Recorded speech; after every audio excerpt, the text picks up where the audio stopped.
Suspense વધી રહ્યું છે।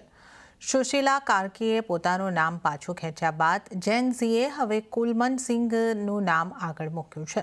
આ દરમિયાન નેપાળના ભૂતપૂર્વ વડાપ્રધાન કેપી શર્મા ઓલીએ વર્તમાન પરિસ્થિતિ વચ્ચે જેન ઝી વિરોધીઓને એક ભાવનાત્મક પત્ર લખ્યો છે। પત્રમાં ઓલીએ યુવાનોને પોતાના પુત્ર અને પુત્રીઓ તરીકે સંબોધ્યા અને તેમના અંગત જીવનના સંઘર્ષો શેર કર્યા। તો નેપાળની પરિસ્થિતિ અંગે કેન્દ્રીય મંત્રી પિયુષ ગોયલે કહ્યું કે વિદેશ મંત્રાલય પરિસ્થિતિ પર નજર રાખી રહ્યું છે। નેપાળમાં ફસાયેલા તમામ ભારતીયોને સુરક્ષિત રીતે પરત લાવવા માટે પહેલ કરવામાં આવી રહી છે। ભારતે યુદ્ધો દરમિયાન પણ ઘણા દેશોના નાગરિકોને પાછા લાવ્યા છે।